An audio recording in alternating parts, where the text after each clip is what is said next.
I chose this menu for, based on my experience as a Boy Scout and Eagle Scout, eating wild food, foraging on survival campouts, and knowing what they tasted like. And I wanted to bring them back to, the table and present them to customers so they can, kind of eat foraged food.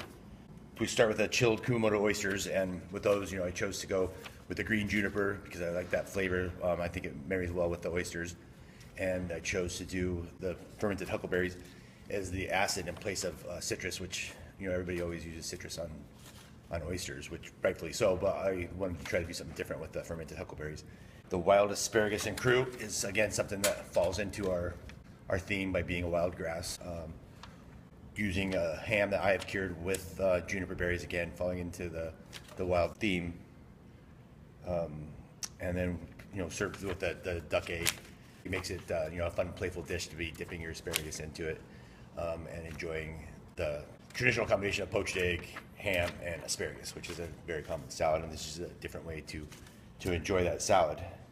How do you cure ham? Well, this is done like a prosciutto style, just packed in salt for like 12 months and then dried. I did juniper, salt, you take the bone out, tie it, just rub it down with the salt for actually, it's about 3 months depending on the weight. You rub it down with the salt, let it get all of its liquid out, keep turning it over, rub it in the salt, and then take it out and let it air dry.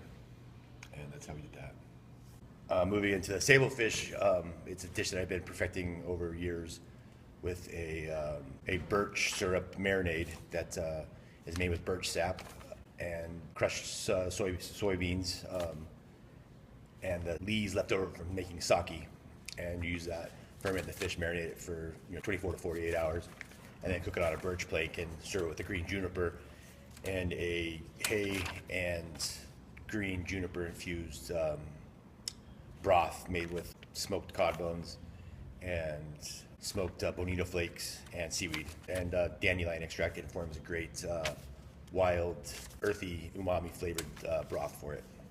And again, that's served with wild greens, being miner's lettuce, or wild scallion blossoms, and ramps.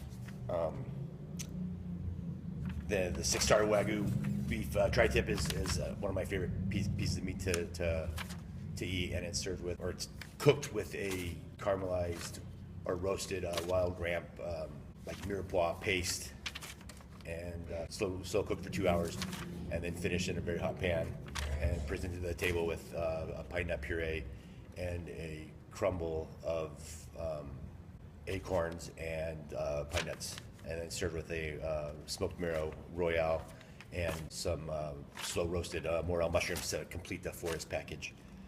And then finishing up with our menu, we've got the milk, honey, and grass dessert, which is a nice take on grassy, earthy elements with the toasted hay infused in the milk and tuaca honey to sweeten it up.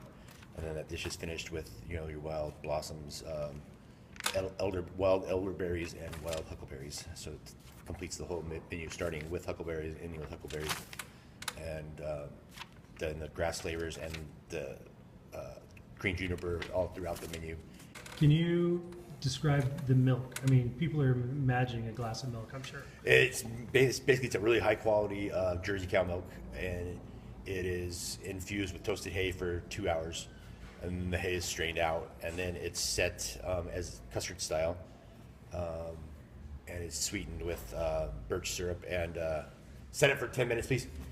Seasoned with birch syrup and honey, and then it's cast into little molds, unmolded, and served with the tuaca honey and the herbs and berries on top.